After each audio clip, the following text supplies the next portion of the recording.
ये लिखा दिया था।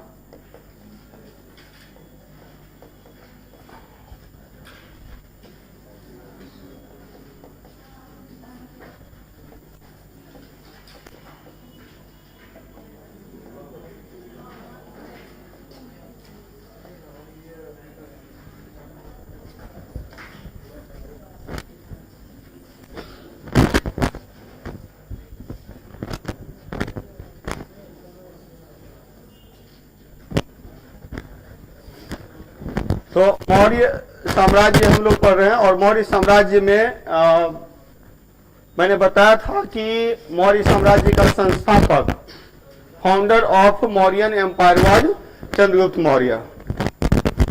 Bindusara was the successor of Chandragupta Maurya. Chandragupta Maurya का उत्तराधिकारी बिंदुसार था and successor of Bindusara is Ashok. After killing his brother he became ruler, मतलब अपने भाई को मार करके यह शासक बना था। और इसके बाद इसके सक्सेसर है as the successor of Ashoka, Ashok के उत्तराधिकारी के रूप में decline of Mauryan empire, Maurya साम्राज्य का पतन हो जाता है। एन एम्पायर वॉज एस्टेब्लिश्ड, एक साम्राज्य की स्थापना की गई। दैट वॉज मौर्यन एम्पायर, वह मौर्य साम्राज्य था। भारत में मैंने बताया था कि अब तक का सबसे बड़ा क्षेत्र, भारतीय शासन का सबसे बड़ा क्षेत्र मौर्य काल में था, जब शासन का विस्तार अफगानिस्तान से लेकर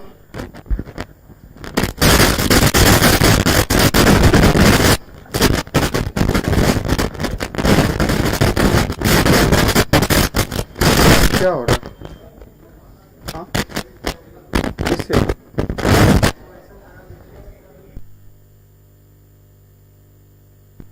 तो मौर्य साम्राज्य का विस्तार जो है अफगानिस्तान से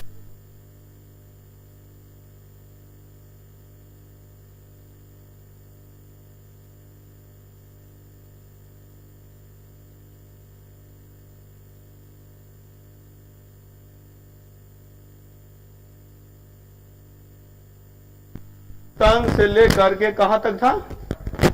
कर्नाटका तक। तो अफगानिस्तान से लेकर कर्नाटक तक मौर्य साम्राज्य का विस्तार है। तो इतना बड़ा साम्राज्य अभी तक कभी दिखाई नहीं पड़ता है। इवन कि ब्रिटिश शासनकाल में भी, ब्रिटिश काल में भी इतना बड़ा साम्राज्य दिखाई नहीं पड़ता है। तो ये याद रखना होगा, अफगानिस्तान से लेकर कर्नाटक तक, from Afghanistan to Karnataka Mauryan empire है। और जो Chandragupta Maurya was the founder 323 to 299 BC ईसा पूर्व। इसमें मैंने बताया था कंफ्यूज नहीं करना है, 322 से 298 भी दिया रहता है, ठीक है। ये 299 BC टू 273 BC, 299 ईसा पूर्व से 273 ईसा पूर्व। यहां है 269 BC टू 232 BC, और ये 232 BC टू 185। तो ये टाइम पीरियड है। तो पहले तो याद रखना होगा 323 BC to 185 BC, it was the time period of Mauryan empire. Maurya साम्राज्य का शासन काल 323 ईसा पूर्व से 185 ईसा पूर्व है। एक सिंपल क्वेश्चन पूछा जा सकता है कि what is the time period of Mauryan empire. Maurya साम्राज्य का काल कब से कब तक है? 323 ईसा पूर्व से 185 ईसा पूर्व। क्लियर। अब इसमें जो रूलर्स हैं, तो चंद्रगुप्त मौर्य है, he was the founder, then Bindusara, Ashoka and successor of Ashoka. Successor of Ashoka में हम लोगों ने किया था कुणाल, दशरथ और एक वृद्धरथ। हालांकि राजतरंगिनी एक पुस्तक है जिसको फर्स्ट हिस्टोरिकल बुक कहा जाता है, पहला ऐतिहासिक।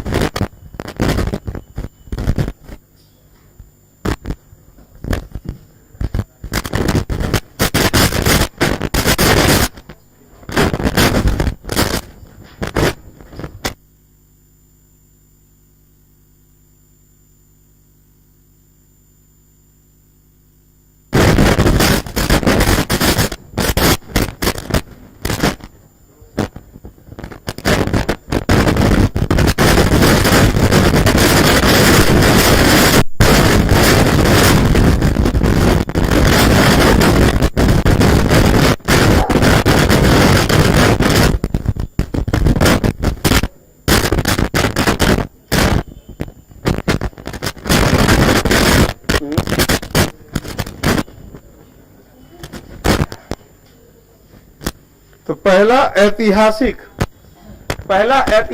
ग्रंथ भारत से संबंधित कौन सा है? राजतरंगिणी है।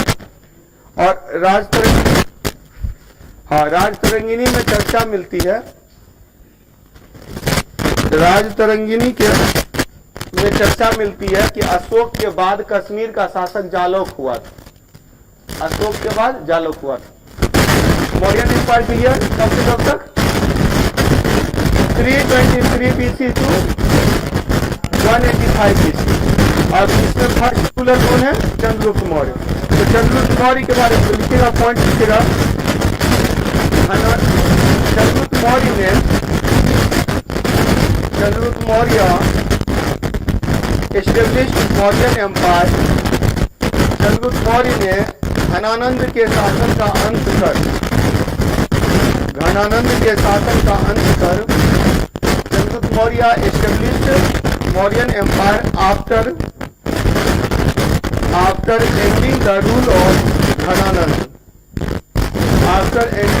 ऑफ घनानंद। तो घनानंद के शासन का अंत करके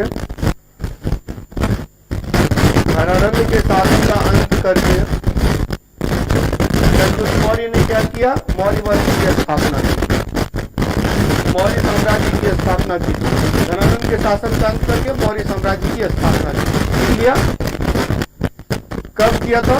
323 BC में, 323 ईसा पूर्व में। 323 ईसा पूर्व में। यही ऑप्शन में 323, 322, 321 भी रहता है, तो कंफ्यूज नहीं करना, कोई एक रहेगा।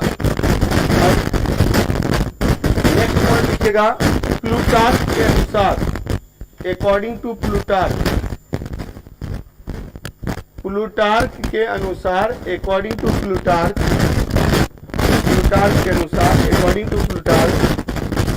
with the help of 6 lakhs military, तो 6 लाख की सेना का गठन कर, प्लूटार्क के अनुसार 6 लाख की सेना का गठन कर सेंड्रोकोट्टस ने संपूर्ण जम्बू द्वीप को रौंद दिया। जम्बू द्वीप। तो with the help of 6 lakh military, Sandrocottus won the whole area of Jambudvipa. Sandrocottus won the Jambu द्वीप।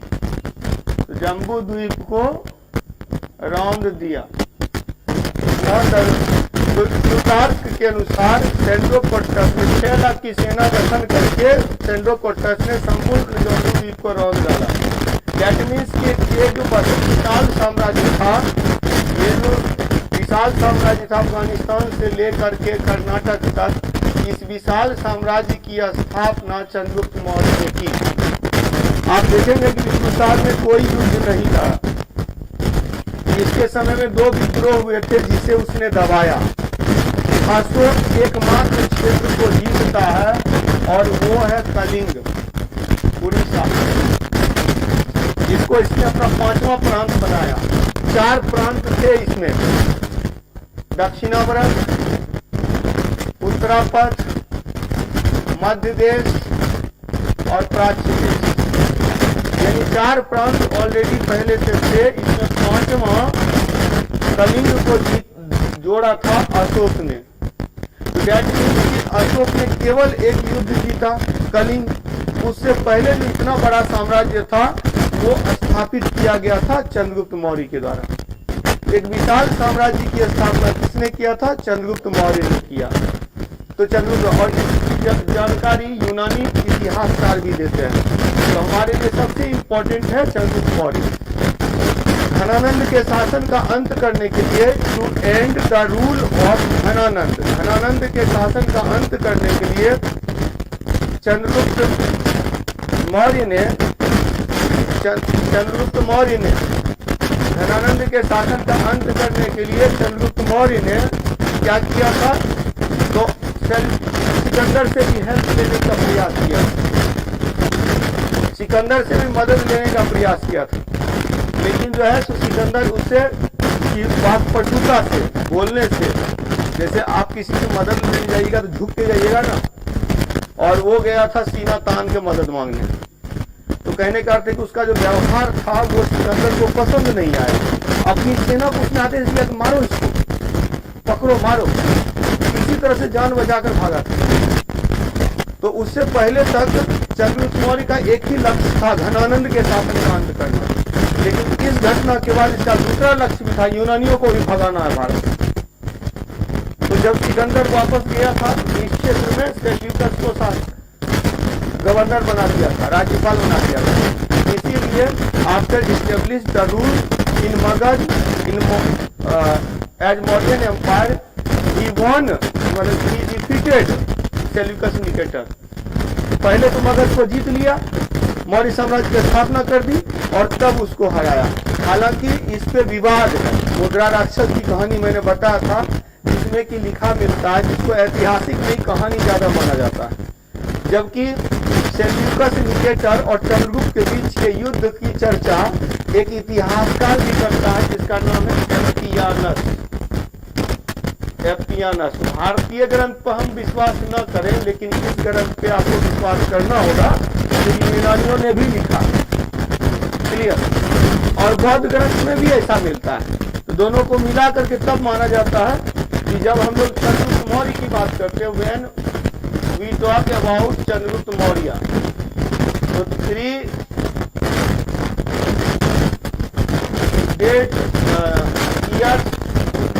years are important for you. 3 साल आपके लिए इम्पोर्टेंट है। बोला जाता 345 ईसा पूर्व में इसका जन्म हुआ था।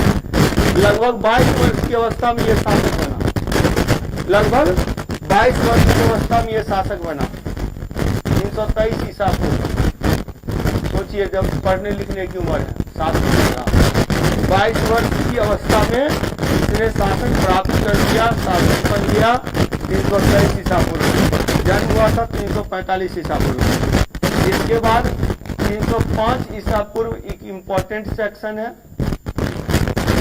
हालांकि कुछ इतिहासकार मानते हैं कि मेगास्थनी 316 ईसा पूर्व में आया, 315-16 ईसा पूर्व में आया, यानी मेगास्थनी पहले इसके दरबार में आ चुका था। लेकिन बहुत सारे इतिहासकार मानते हैं कि 305 ईसा पूर्व में सेल्यूकस के साथ युद्ध के बाद जब संधि हुई, तब मेगास्थनी इसके दरबार में आया। ठीक है, तो अलग अलग कहानियां हैं। अब एग्जैक्ट उसके बाद यहाँ पर 298 या 299 BC, 299 BC। ये 3 इक्वेशन आपके लिए इम्पोर्टेंट है। 3 years are important for you. इसमें क्या है? इसमें मौर्य साम्राज्य की स्थापना, establishment of Mauryan empire, Maurya साम्राज्य की स्थापना। एकदम ईस्वीसन देखिए, याद हो जाना चाहिए। मौर्य साम्राज्य की स्थापना, इस्टेब्लिशमेंट ऑफ मौर्यन एम्पायर। यहाँ क्या है? सेल्यूकस निकेटर पराजित, सेल्यूकस निकेटर पराजित, सेल्यूकस निकेटर वाज डिफीटेड, पराजित। और यहाँ क्या है? मृत्यु,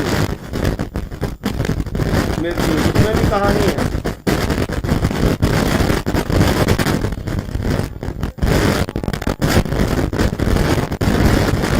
पे ही नहीं था, उतना पे तो किया ही, यूनानी को पराजित कर दिया था, अफगानिस्तान तक चला गया।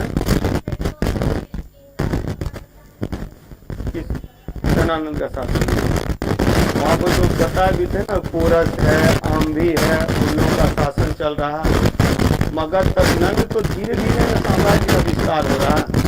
नंद के शासन तक जो है वो भारतीय भूभाग सीमित है। हालांकि सबसे बड़ा बोला जाता है अशोक के पहले कलिंग को एक व्यक्ति ने जीता था, वो था महापर्जुनन। तो अशोक पहला व्यक्ति नहीं है जिसने कलिंग को जीता। कलिंग अशोक से रिलेटेड 2 पॉइंट है। अशोक ने अपने जनता को संबोधित करते हुए अभिलेख जारी किया। ठीक है, तो he issued prescription as a order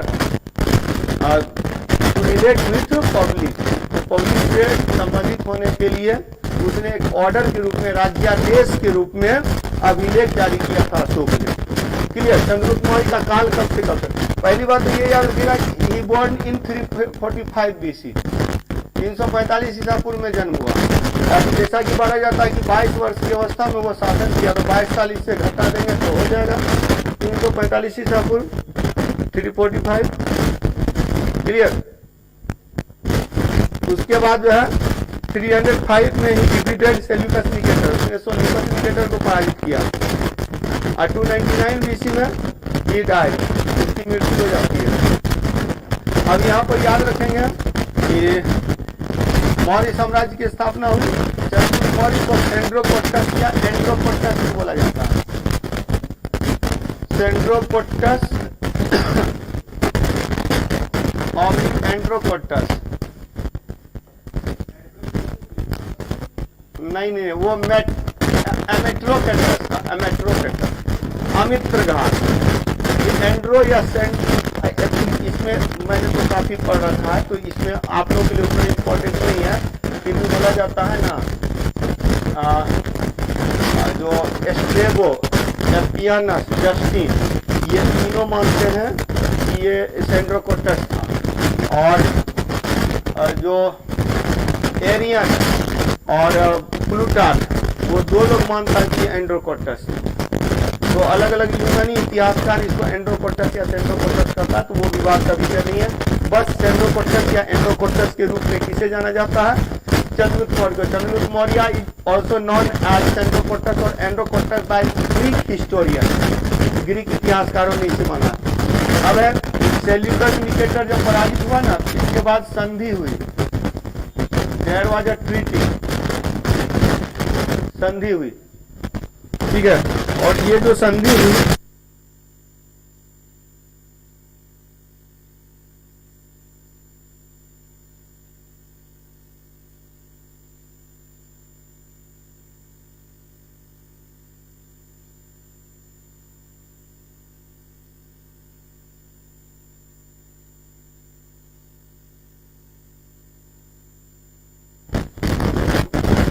तो यहाँ पर याद रखिएगा कि 305 ईसा पूर्व में Seleucus Nicator, he defeated Seleucus Nicator, there was a treaty, एक संधि हुई। और इस संधि के बाद याद रखेंगे ये जो संधि हुई, इस संधि में के बाद एक तो सेल्यूकस की पुत्री से विवाह हुआ चंद्रगुप्त मौर्य का, ही मैरिड विथ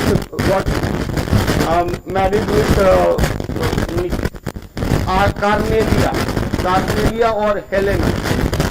हेलेना भी उसका नाम है, कार्नेलिया भी। एक्चुअली मुद्रा राक्षस हेलेना मानता है, जिसमें कि सुहासिनी की कथा है। उसमें माना जाता है कि जब हेलेना से विवाह कर लिया तो सुहासिनी नाराज हो जाती है, वो घनानंद से शादी कर लेती है। और दूसरा ये है कि कार्नेलिया से विवाह हुआ, जो कि यूनानी इतिहासकार बोलते हैं। तो उसकी पुत्री कार्नेलिया या हेलेना से विवाह किया चंद्रगुप्त मौर्य ने। चंद्रगुप्त मौर्य को उसने 4 क्षेत्र दिए, 4 क्षेत्र दिए, एरिया, अराकोसिया, जेड्रोसिया, पेरिपनोस देई। और इसने उसे 500 हाथी गिफ्ट किया। चंद्रगुप्त मौर्य ने 500 हाथी गिफ्ट किया, हाँ, सेल्यूकस। एक्चुअली सेल्यूकस को 500 हाथी गिफ्ट किया था चंद्रगुप्त मौर्य ने। उसकी बेटी से विवाह कर लिया और उसको, हाँ, बेटी मुझे दीजिए, 500 हाथी आप लीजिए। एक्चुअली क्या हुआ ना कि जो सेल्यूकस की हार का कारण हाथी सेना थी। Reason for defeat of Seleucus Nicator, तो ये जो एलिफेंट मिलिट्री था ना, वो उसकी हार का कारण था। तो इसने 500 हाथी दिया कि जाइए ससुर जी, पूरे ग्रीक को लूट लीजिए, मतलब पूरे ग्रीक को जीत लीजिए। तो बोला जाता है कि 500 हाथी की सेना की मदद से सेल्यूकस जाता है यूनान और सारे यूनान को जीत लिया। और अगला यूनान का शासक सेल्यूकस निकेटर बना। तो सेल्यूकस निकेटर भी वहां जाकर के यूनान का शासक बन जाता है। तो इसी 500 हाथी सेना की मदद से, ठीक है। याद रखिएगा, यहाँ एक बात तो ये हो गया, कार्नेलिया, हेलेना से से चंद्रगुप्त का विवाह, चंद्रगुप्त का विवाह, विवाह। चंद्रगुप्त को 4 क्षेत्र प्राप्त, 4 क्षेत्र प्राप्त, चंद्रगुप्त को 4 क्षेत्र प्राप्त और सेल्यूकस को 500 हाथी भेंट, भेंट। ठीक है, ये जो 4 क्षेत्र है वो कौन कौन है? Aria, Arachosia, Aria, Arachosia, Gedrosia, Aria, Arachosia, Gedrosia and Paropamisadae.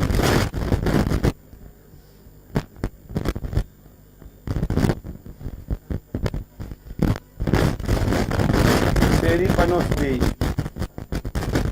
पेरिपनोस देई। 4 रीजन्स, 4 क्षेत्र मिले। एरिया आज का हेरात है, वर्तमान हेरात। अराकोसिया कंधार, कंधार। जेड्रोसिया बलूचिस्तान, बलूचिस्तान। और पेरिपनोस देई काबुल, काबुल। तो याद रखें चंद्रगुप्त मौर्य से रिलेटेड इतने पॉइंट्स आपके काम के हैं। एक पॉइंट और है जो काम का है, वो है चंद्रगुप्त मौर्य के समय में सुदर्शन झील का निर्माण हुआ था। इतने पॉइंट, इससे बाहर चंद्रगुप्त मौर्य से क्वेश्चन नहीं आता है। एक पॉइंट आप लोगों को पहले भी मैं बता चुका हूँ, कुम्हरार का जो राजमहल है वो चंद्रगुप्त मौर्य ने ही बनवाया था। तो चंद्रगुप्त मौर्य का नाम चंद्रोकोटस या एंड्रोकोटस है। चंद्रगुप्त मौर्य का जो शासन काल है 323 ईसा पूर्व से 299 ईसा पूर्व तक है। तो Maurya is also known as Cendrocotus or Endocotus. His ruling period was 323 BC to 299 BC, and he established Mauryan Empire in 323 BC. He defeated Seleucus Nicator. उसने Seleucus Nicator को हराया 305 ईसा पूर्व में। He died in 299 BC, 299 ईसा पूर्व में। Actually श्रवण बेलगोला, श्रवण बेलगोला, श्रवण बेलगोला कर्नाटक में, हाँ, में चंद्रगिरी पर्वत पर, चंद्रगिरी पर्वत पर संलेखना विधि से, संलेखना विधि से शरीर त्याग, शरीर त्याग। तो he left his body, his soul left his, मतलब ही लेफ्ट हिज बॉडी, उसने अपने शरीर का त्याग किया with sallekhana method. He left his body with sallekhana method. हाँ, संलेखना विधि मैंने बताया था, जैन धर्म में भूखे प्यासे रहकर शरीर त्याग करते हैं, उसको संलेखना या संथारा कहते हैं। जब श्वेतांबर जो श्वेत वस्त्र पहनते हैं वो अपना शरीर त्याग करते हैं तो उसको संथारा कहते हैं। जब दिगंबर जो नग्न रहते हैं वो अपना शरीर त्याग करते हैं तो उसको संलेखना कहते हैं। तो श्रवण बेलगोला में जाकर चंद्रगिरी पर्वत पर संलेखना विधि से शरीर त्याग किया।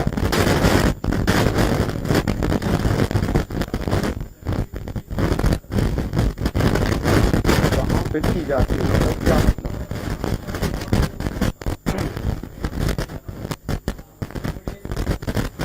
इसका एविडेंस क्या, एविडेंस सब जगह मिलता है। कौटिल्य का अर्थशास्त्र में मिलता है कि विशाल महल की स्थापना किया था इसने, तो बहुत सारा वर्णन है उसमें। अशोक के अभिलेखों में भी, अशोक का भी अभिलेख वहाँ है कुम्हार में, वहाँ अशोक का भी जो लघु शिलालेख, ये मतलब छोटे छोटे शिलालेख या अष्टमलेख तो बहुत जगह मिलते हैं, तो वो वहाँ से भी प्राप्त होता है। तो बहुत सारा एविडेंसेस के आर्कियोलॉजिकल जो सोर्सेस है ना वो टाइम पीरियड निकालता है। वहाँ की जो लकड़ियाँ हैं उसका जो कार्बन डेटिंग किया गया तो मौर्य काल का प्राप्त होता है।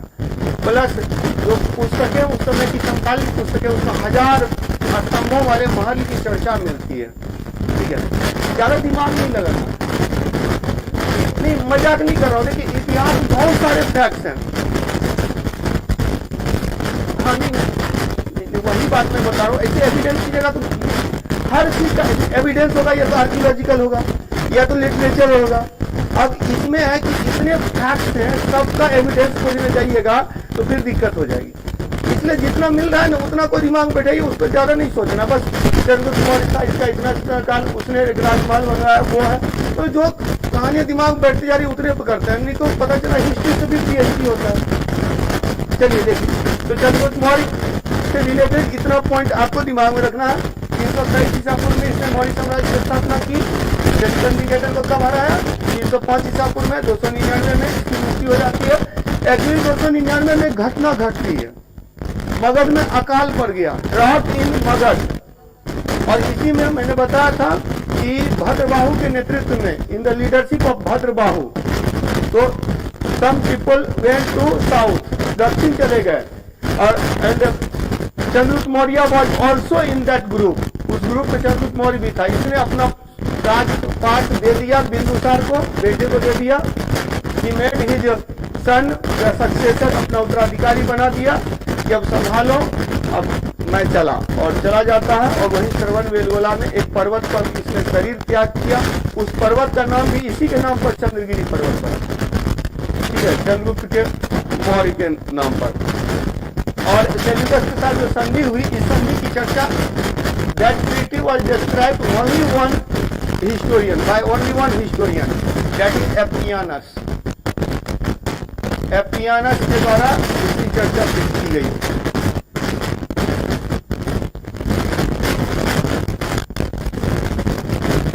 देखिए बहुत सारे लोग जो है कहानी जानते हैं। यहाँ लाइव चैट में जो है सो कुछ लोग जो बोल रहे हैं, बता रहे हैं कि हाथी के लिए ही जो है सेल्यूकस ने हमला किया। ठीक है, वही बात है। ये कहानियां बहुत सारी हैं, कहानियां बहुत सारी हैं। और जो ये क्या बोलते हैं, ये सिविल सर्विसेज की तैयारी करने वाले मार्केट में तो बहुत सारे टीचर की जगह वो बिजनेसमैन है। मजाक नहीं कर रहा हूँ। जो हाँ, एप्पियानस की बुक ओनली वन, ये क्वेश्चन आता है कि इस संधि की चर्चा कौन करता है। It was described by only one historian, that was Appianus. Appianus हाँ, इतिहास से एक बार में नेट निकल जाना वो हाँ विशेषज्ञता को भी दर्शाता है। ये बताने की आवश्यकता नहीं है। पहली बार में मैं बैठा और निकल गया, यानी जितना ज्ञान मेरा है वो पर्याप्त है आपके लिए। जब मैं नेट निकाल ले रहा हूँ तो जीएस के स्तर पर उसकी कोई औकात ही नहीं। तो सवाल सी बात है कि जितना मैं बता रहा हूँ उतने तक लिमिटेड रहिएगा तो सक्सेस पाने में आपको सुविधा होगी। ताकि ज़्यादा फैलिएगा, पावर कम हो जाएगा। कॉन्सेंट्रेट होइएगा, लेजर बनिएगा। लेजर पावरफुल होता है, देखिए बड़ा बड़ा लोहा को भी छेद कर देता है। तो वही तो पावरफुल बनिए, लिमिटेड कीजिए अपने आप को, लिमिटेड कीजिएगा, आसानी से निकल जाता है। अभी तो फिर कहानियां बहुत हैं, कहानी नहीं पढ़ना।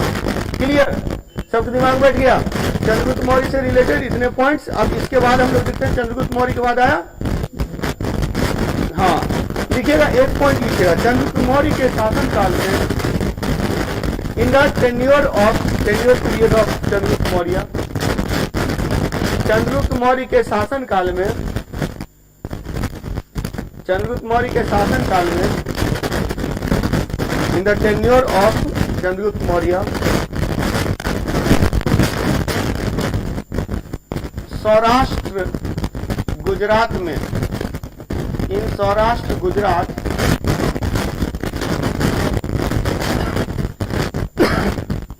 Sudarshan lake was constructed, Sudarshan झील का निर्माण करवाया गया। सुदर्शन झील का निर्माण करवाया गया। Sudarshan lake was constructed, Sudarshan झील का निर्माण करवाया गया।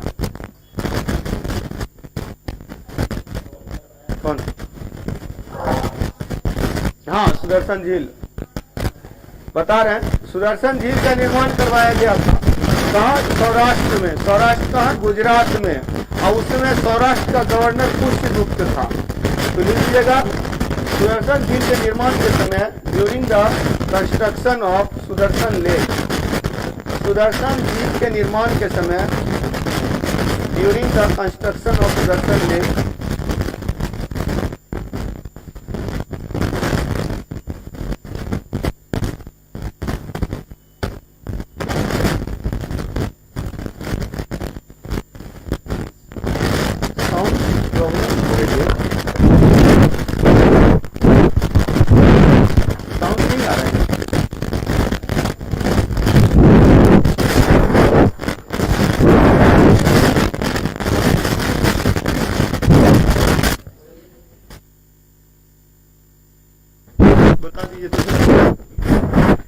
नहीं आ रही आवाज, कहाँ आ रही?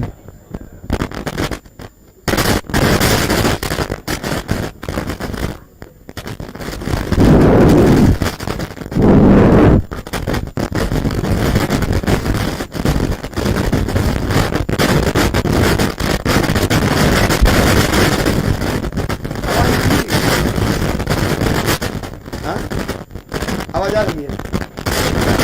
चलिए ठीक है, साउंड सही है। अच्छी चीज लग रहा है। अच्छा,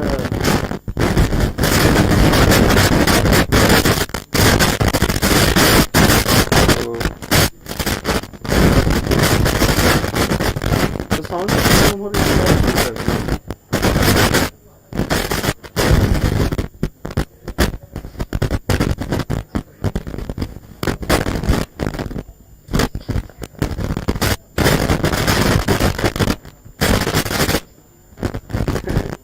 चरचरा रहा है, कमेंट कर रहे हैं लोग।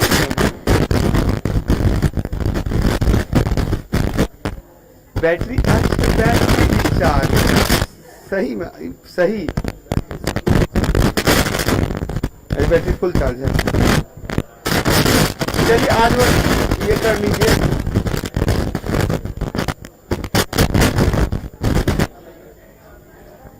हाँ, तो ये हो गया चंद्रगुप्त मौर्य। चंद्रगुप्त मौर्य का जो शासन काल है कब से कब तक है? 323 ईसा पूर्व से 299 ईसा पूर्व तक। हाँ, लिखिएगा, सुदर्शन झील के निर्माण के समय सौराष्ट्र का गवर्नर पुष्यगुप्त था। पुष्यगुप्त था। पुष्य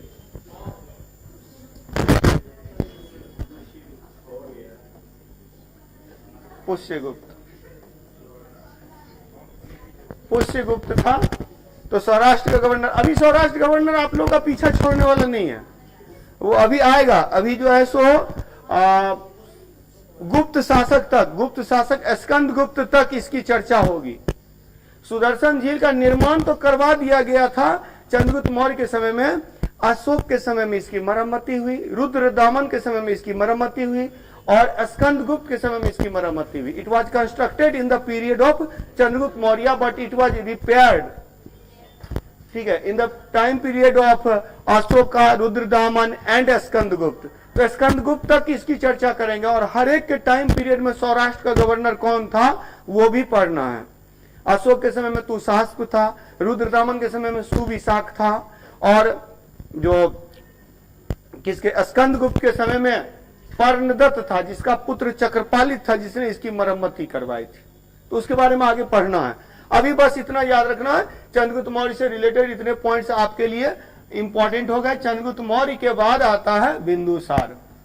क्लियर? नेक्स्ट बिंदुसार।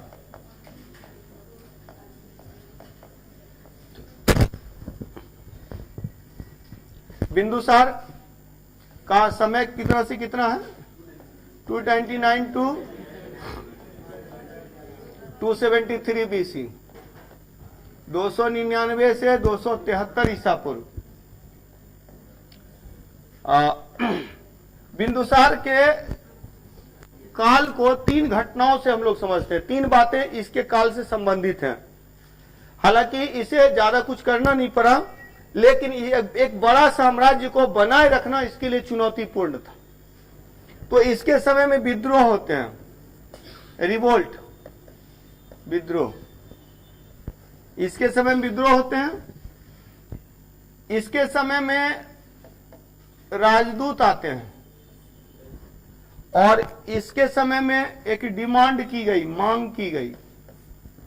अच्छा, इससे पहले एक पॉइंट और याद रखेगा, चंद्रगुप्त मौर्य के दरबार में मेगास्थनीज आया था। मेगास्थनीज की पुस्तक इंडिका थी, उसके बारे में हम लोग आगे भी पढ़ेंगे। मेगास्थनीज ने जो कुछ लिखा था उसमें बहुत सारी बातें सुनी सुनाई भी थी। सुनी सुनाई बातों के मतलब क्या है? मतलब यह है कि जैसे पीके टाइप का, उसको जो जो चीज देखता था वो बोलता था। तो वैसे ही उसके साथ था कि उसने जो कुछ देखा उसने लिख दिया। तो बहुत सारी चीजें जो थी वो देख चूंकि भाषा समझता नहीं था यहाँ की, तो वो गलत भी लिख दिया। जैसे कि वो लिखता है कि भारत में दास प्रथा नहीं था, दास प्रथा। इसका कारण यह है कि यूनान में दास को मारा पीटा जाता है। यहाँ तो प्यार से बोलते हैं, बाबू पानी लेके आओ। तो उसको लगता था कि घर का ही मेंबर इतना प्यार से बात कर रहा है, ठीक है। तो वो समझ नहीं पाया कि दास होते हैं। तो slavery system was not in India, वो डिस्क्राइब करता था। दूसरा कि बोला there was no drought condition in India, तो भारत में अकाल नहीं पड़ते, जबकि देखें ये अकाल के कारण ही चला गया था चंद्रगुप्त मौर्य दक्षिण। तो असल में अकाल के समय के लिए यूनान में जब अकाल पड़ता था तो लोग भूखों मरने लगते थे, लेकिन यहां जब अकाल पड़ता था तो जो भंडार था, अनाज के भंडार थे राजा के, वो खोल दिए जाते थे प्रजा के लिए, तो प्रजा भूखों नहीं मरती थी। तो इसके कारण वो डाउटफुल रहा, वो बोलता है कि यहाँ अकाल नहीं पड़ते थे। अब यहाँ की भाषा जान नहीं रहा, तो देखा कि लोग अलग अलग ड्रेस पहन रहे हैं, तो उसके आधार पर लगा कि सब जो ड्रेस है ये अलग जाति का है।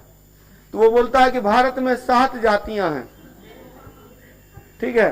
तो भारत में 7 जातियां, वो ड्रेस वाला कंडीशन तो पीके में भी देखे थे, तो वो ड्रेस को लेकर कंफ्यूज हो जाता है। तो 7 जातियां भारत में है, 7 कास्ट हैं। ये कहा था किसने? मेगास्थनीज ने अपनी पुस्तक इंडिका में, मेगास्थनीज। अच्छा, ये तो बता रहा हूं, लेकिन ये इंटरेस्टिंग पॉइंट है मेगास्थनीज, और उसमें उतना ही इंपॉर्टेंट पॉइंट जो मैंने बताया कि यही 3-4 पॉइंट है जहां से क्वेश्चन आता है। मेगास्थनीज की पुस्तक का नाम क्या है? इंडिका। लेकिन पता है ओरिजिनल बुक हमारे पास है ही नहीं। ओरिजिनल बुक जो है वो गायब हो गया, खो गया। तो जो बुक है एक्चुअली मेगास्थनीज के इंडिका के अनुसार भारत में ऐसा था, मेगास्थनीज के इंडिका के अनुसार भारत में ऐसा था। स्ट्रेबो, जस्टिन, प्लूटार्क, एरियन, जो बाद के जितने इतिहासकार हुए ना, वो सब इसकी चर्चा करते हैं। तो एक आदमी था स्वानबेक। स्वानबेक ने क्या किया कि ये सब जगह इंडिका का जहां जहां डिस्क्रिप्शन है सबको उठाकर कलेक्ट करके एक बुक बना दिया, जिसका नाम रख दिया इंडिका। तो that is compiled form of indica. Indica का संकलित रूप वो है, इसीलिए इंडिका का संकलन करता, compiler of Indica is known as स्वानबेक।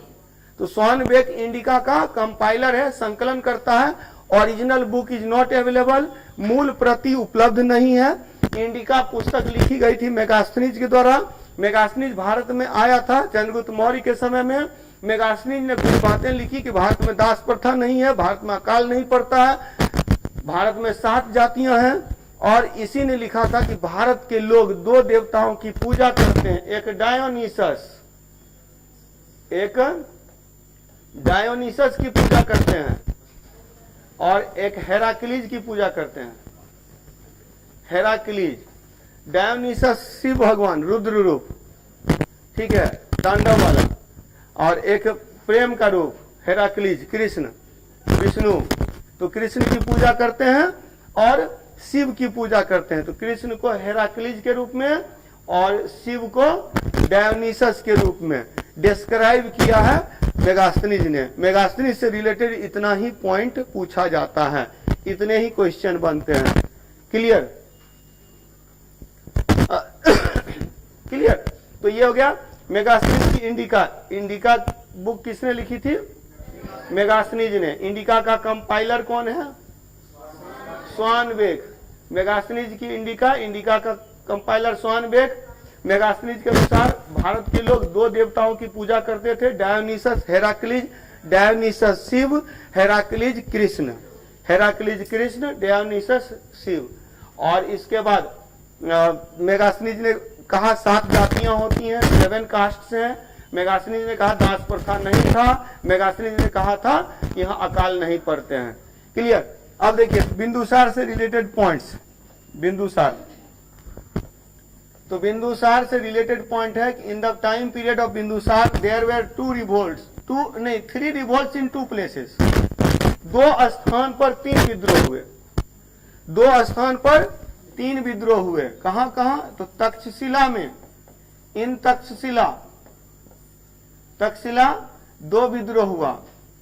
इन उज्जैन में 1 विद्रोह हुआ। राजदूत, इसके समय में राजदूत आया था। एक आया था डायमेकस, एक आया था डायोनिसस। ठीक है? अब एक बात किसी स्टूडेंट ने पूछा कि सर आपने बताया डायोनिसस शिव को कहते थे, तो यहाँ कोई शिव कुमार नहीं होता है? तो वैसे ही डायोनिसस नाम हो सकता है। ठीक है? तो डायोनिसस शिव के लिए प्रयोग भी किया है, डायोनिसस नाम भी है, राजदूत भी है। तो राजदूत है डायमेकस डायोनिसस। इसने मांग किया था सीरिया किंग से, सीरिया नरेश से। ठीक है? तो एम्बेसडर कौन है? तो एम्बेसडर है Deimachus and Dionysus. Deimachus and Dionysus और डायमेकस। आज सीरिया किंग से इसने डिमांड की थी। किस चीज की डिमांड की थी? 3 चीज की डिमांड की थी। सूखी अंजीर, ड्राई फिग, मेवा तो इसी को बोलते हैं मीठी शराब, स्वीट वाइन, और तीसरा दार्शनिक, तो स्कॉलर, फिलोसफर। तो 3 चीजों की मांग किया था, ड्राई फिग का, फिर स्वीट वाइन का और फिलोसफर का, जिसमें कि 2 चीजें तो भेज दी गई, सूखी अंजीर और मीठी शराब भेज दी गई। दार्शनिक को नहीं भेजा गया। कहा गया दार्शनिक एक व्यक्ति होता है, वस्तु नहीं है कि इसे मैं भेज दूं। अगर कोई दार्शनिक जाना चाहता है तो जा सकता है। Anyone can go to India, any philosopher can go to India if he wants to go. जाना चाहता है तो जा सकता है। I will not send him forcely, उसको जो है जबरदस्ती नहीं भेजूंगा। तो ये सीरिया, तो डायमेकस कौन था? तो डायमेकस सीरिया का राजदूत था। Syria king, Syria Naresh Antiochus का राजदूत था। एंटियोकस का राजदूत। और डायोनिसस कौन था? मिस्र नरेश, मिस्र king, Egypt king. Ptolemy Philadelphus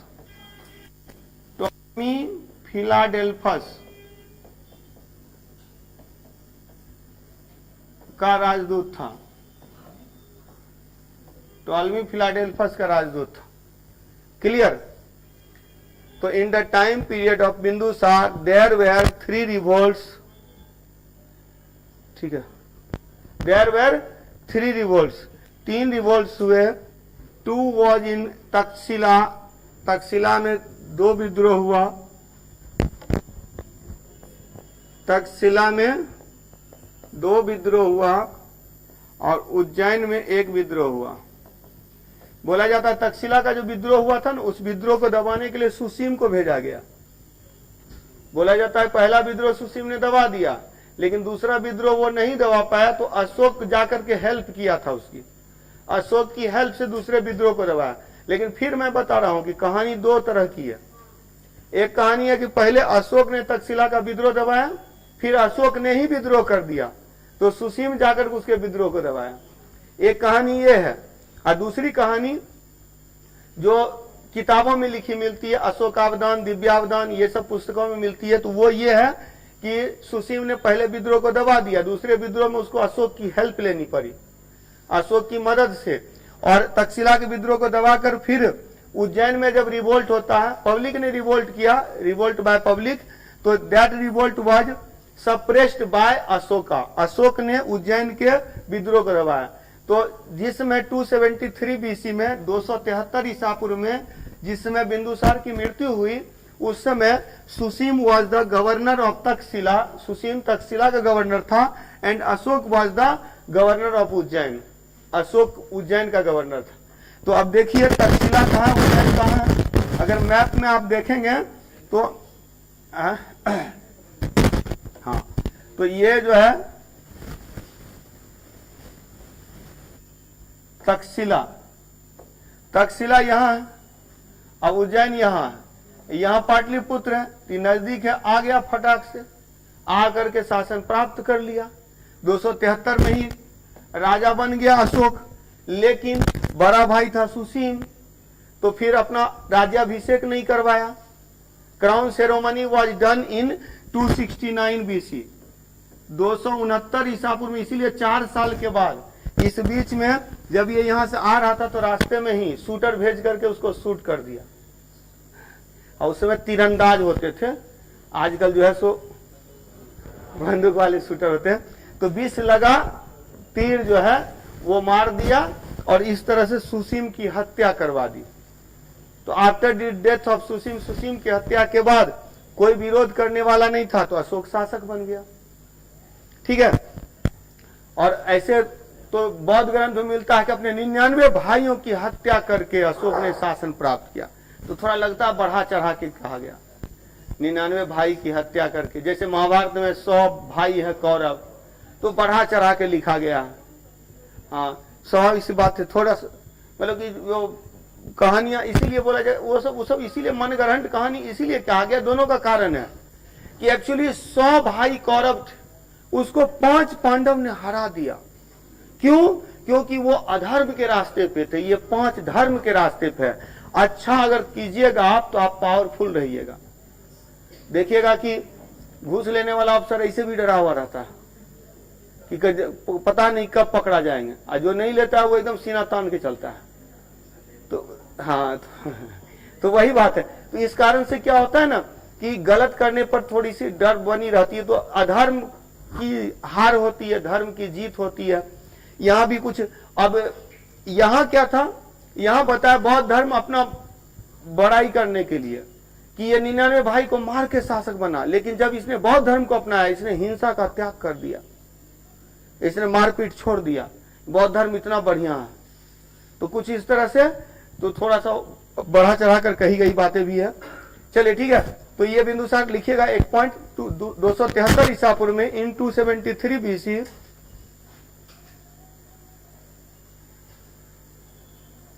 273 ईसा पूर्व में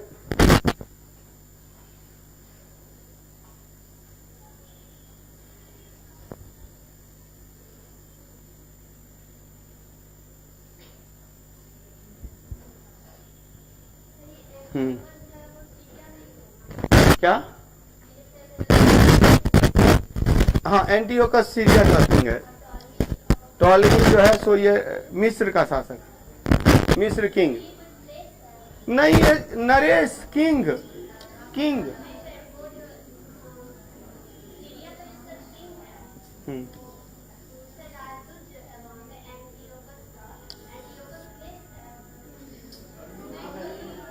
सीरिया के राजा एंटियोकस का राजदूत डायमेकस था।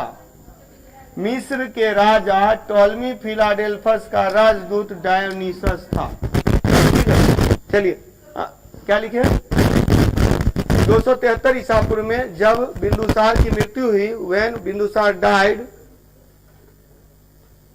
जब बिंदुसार की मृत्यु हुई, व्हेन बिंदुसार डाइड, बिंदुसार की मृत्यु हुई 273 ईसा पूर्व में जब बिंदुसार की मृत्यु हुई, Susima was the governor of, Susima was the governor of Takshashila. Susima Takshashila का राज्यपाल था, जबकि Ashoka was the governor of, जबकि अशोक उज्जैन का गवर्नर था। अशोक उज्जैन का गवर्नर था। हाँ, सुसीम तक्षशिला का गवर्नर था, जबकि अशोक